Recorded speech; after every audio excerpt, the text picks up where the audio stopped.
Hey there everyone, welcome yourselves to another YouTube video here on the channel. My name, for some reason at this point, is Emily. Today we are here on the South Atlantic map by Resbam, and we're looking at the 500 de Mayo, or the ARA 500 de Mayo. Fairly sure this ship IRL doesn't exist anymore, but I'm using it for purposes of a war game today. As you can see from the title, we're testing a Chinese IADS. Because I'm just generally quite curious to see what they will look or how it'll perform in DCS. Wep wise today we've got, we've got a military grade Chinese EWR. This has a range of about 300 miles. However, it's on the ground, so even though it's about 30 meters in the air, that will still give it a limited range at surface level. As such, that gives us a fairly good light sort of approach exposure to sort of cruise missiles or low-level aircraft. We've got HQ-22. This is set to red status, so these will start peeling out and getting set up. HQ-22 is basically like a modern S300 equivalent for China. Let's say they will start setting up momentarily, trust me. There you go. See, they're getting themselves set up. So, like I say, they'll start rotating sensors soon and look and see what they can find. So this is the HQ-7. This is a sort of shorewad, really. It's the best way to describe it. Sort of 10 to 15 mile range sort of job. EO and radar guided versions do exist and are in service at the moment. And lastly, we've also got the HQ-7 as a ground vehicle. This is set up as a no, not the HQ-7. My bad, the HQ-17. I mean. And you can see this is set up right next to 500 de Mayo as a goalkeeper sort of point defence. There's a lot of symbolism in 500, so it's worth sticking a little vehicle like this here just to make sure that no one gets any ideas. So what we're going to do is we're going to, and last but by no means least, there's a Type 055 currently on approach to Rio Gallegos. This is offshore, but it is actually within a really good position to intercept, again, any low-flying aircraft. I mean, to give you an idea, he's still got sort of 20 miles to go until he's entering the mouth of the river. But, he's going to be there to create some mayhem for us. You can see now let's say the systems are going to be set up online, and we're going to set up some threats for them. So without further ado, let's see what our first threat will be. Hey folks, so our first vehicle to test today is the venerable Scuds, the R17 specifically. What we're going to do is I've positioned it 170 miles away from the target. So what we'll do is we'll just plonk a hole in the middle of the ship, engage. There you go, and it's going to take a while, so I'm just going to speed time up whilst they elevate.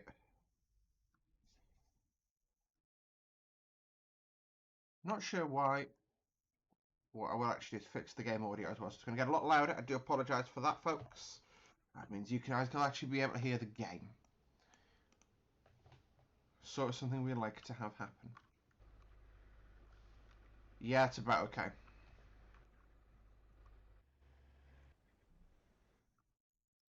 So you can see, by the way, all the ships, all the air defences are now armed and ready. It's going to be one Scud. To be totally honest, the difference between 1 and 3 is nothing except for the price.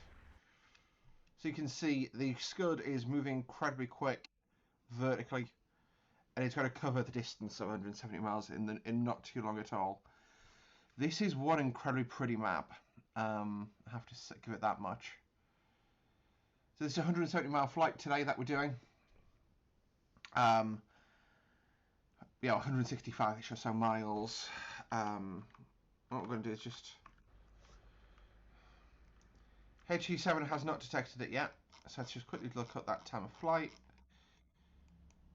So the missile is now entering, it's sort of descending through the ranges, really.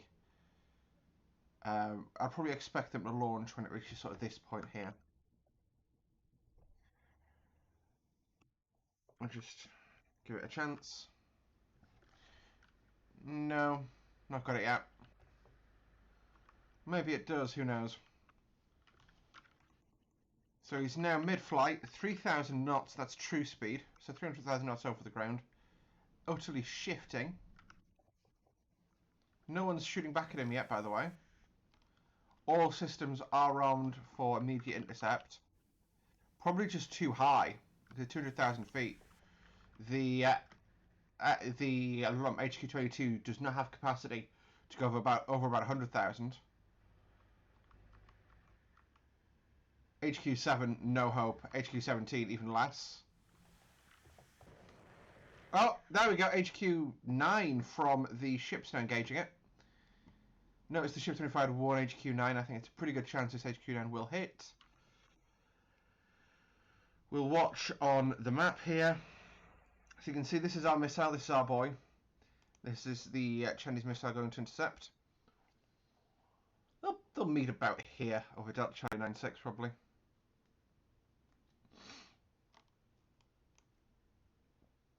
Oh, HQ9 is doing a really good job. It's basically just, yeah, he's actually turning... Oh, he's missed!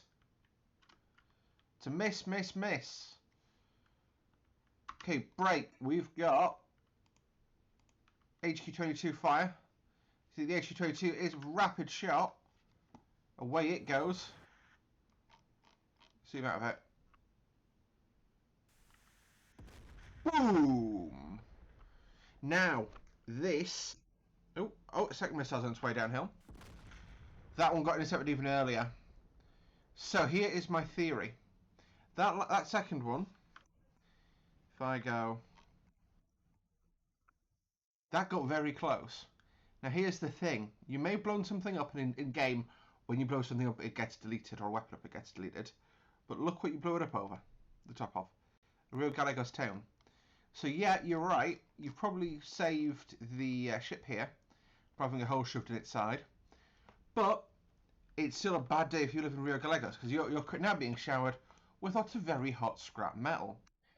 Next, this is a Ticonderoga, CMP, LACM. Now what we're going to do is have the Tycho engage the target with anti-tank cruise missiles. Again, we'll just go pop, pop, pop. There we go, missiles away. So this is the BGM-109E, also known as the Tomahawk.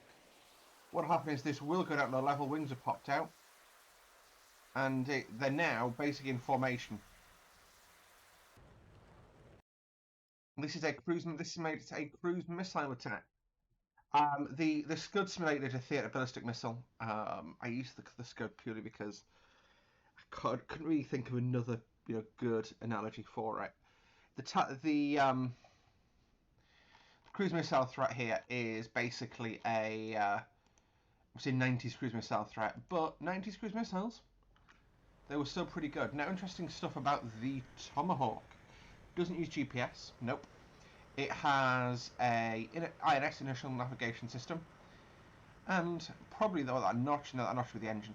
But it also has a radar that looks down and compares the map it sees below itself to an internal, basically stored map, so it can then guess from the features it sees in its radar where in the world it actually is, and then make appropriate course corrections. We have got a while of flight time here until these get close to target, and we have to start worrying about them. Zap! Wow! HQ9s for days, boys. The Type 055 is engaging. I am going to remove the 055 and run this again, because effectively the 055 is just, you got lucky and you had a ship off the coast. Bam! Bam! Bam! Bam, bam, bam. And then you've got one missile left, one for one. Badow. Oh, one BGM-109 left. And see, they are really low and actually quite high. Comparatively speaking, there you go. BGM-109 ended. Now, what I will do... Bam, bam, bam, bam. So because the cruise missiles do sort of have to fly straight past him, we'll relaunch again with see the reduced threat there.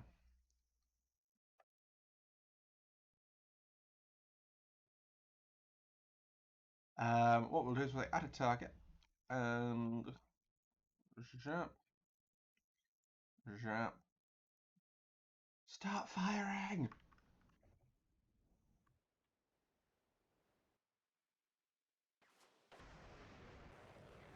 Oh, it's fired harpoons this time. How interesting. Well, we'll test harpoons, I guess. I mean, I suppose this isn't too high up, right? No. Harpoon could make this. I think this may also be supposed to be a port.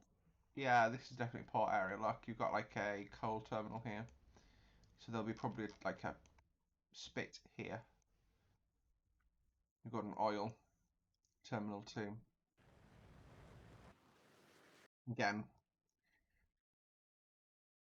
The problem is the ship only carries 2 bloody harpoons here. But actually, I think they stand a pretty good chance of getting in. I'm going to go to 200 times, just until it gets to that sort of second closer range.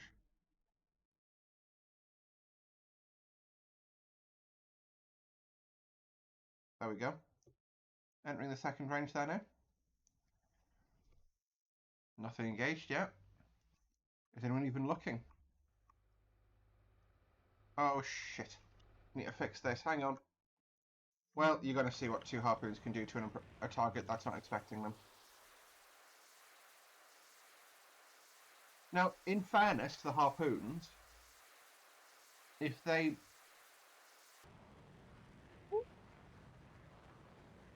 They just radar over this. Yeah, they pretty much do. You could probably bowl them. The BOL is bearing only launch. Oh, they got knocked out by something. Let's see. Not the HQ-7. HQ-7 still has all its rounds. HQ-17? Yep, HQ-17. 2 rounds, 2 kills. Not bad.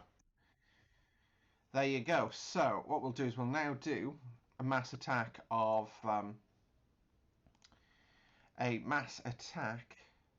cruise missiles. So, harpoons, they're old and shit, if I'm honest. What we are going to do after this is also do a mass attack of the land attack Lorazms. I can't remember what they're called all of a sudden. Go for blue 4, zap, zap, zap. So what we'll do is zap, zap, zap, zap, zap, zap. There we go. Harpoons, sorry, not harpoons, bloody thingies in the way. Alert status, red, red alert, red alert, incoming, contact. No, but they're on red alert. They're expecting an attack. Basically, is this what this alert status is meant to be? My sort of interpretation for this, especially in DCS, is there's a war on. The radars are on. The radars are being, the rotating sensors. They're ready to go shooting. Green is just, it's a nice day at the barracks. Red is, we're at the barracks, but there's a war on, from my perspective.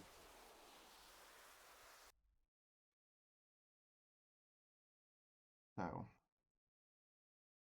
again, we'll wait until they get into the second outer range here. And we'll just see. Really, bear in mind this is taking 10 minutes as well. So I'm going to now start riding in. Uh-oh, uh-oh. Oh, shit. Ride the second harpoon in. Not the second, well, it's like the 4th tomahawk. But hey.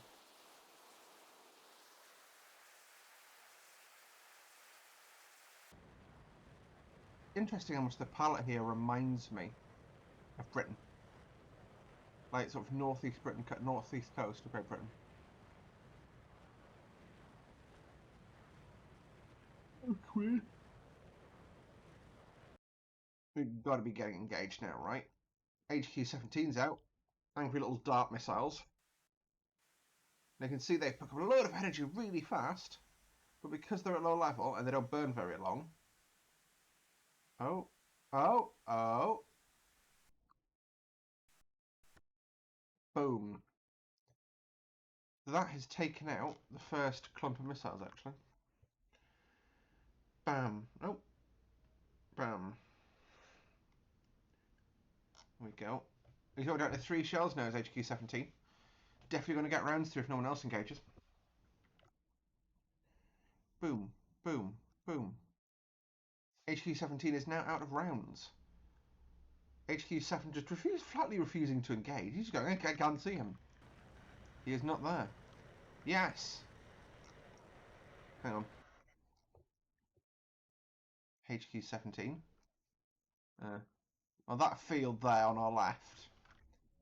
Hang on. That one.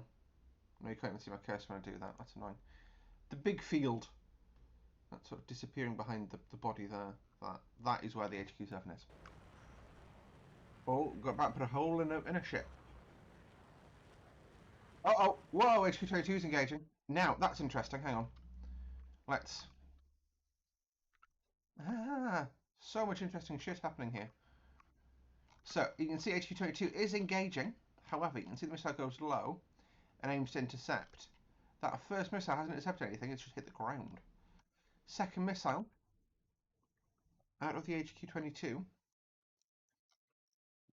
Wow, we're also only down to 2 shots left from the Tomahawks. First HQ-22 missile, right over the top of the ship. Whabam.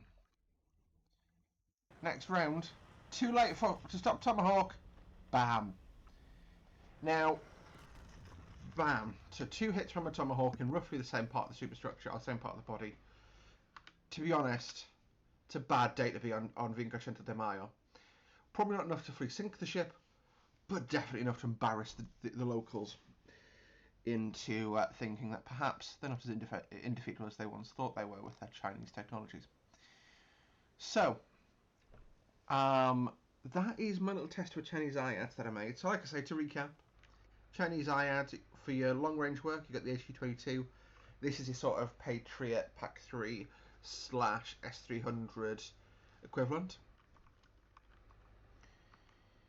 This is HQ-7. This is sort of it's probably an SAL-11 really, but like more short range. It's not bad, but it's not great, put it that way. And then of course, the thing that did the heavy lifting and is currently Winchester is the HQ-17. And this is sort of point defense missile launcher. I intentionally used this, not the self-propelled gun, just for fun. Also, we did have the destroyer. That was really just to see how much of an upset that would create. So in the theatre launch ballistic missile department, it did basically nothing. In the actual sort of, cruise missile attack, we're putting cruise missiles right past it, so it obviously had a big impact. But if that wasn't in the flight path of the cruise missiles, it would have had a negligible impact on the entire mission. So there you have it, folks. So, as always, the bomber will get through. In this case, like I say, I didn't submit any air assets. I just wanted to submit an IADS, which is obviously a fairly unrealistic prospect in its own. But hey, it is what it is. Anyway, let me know what you guys thought of today's video. Hello Chinese bots in the chat, by the way. Hello Tencent Army. Hope your social credit score's going well. See you guys next time. Bye for now. And that's me no longer getting into China.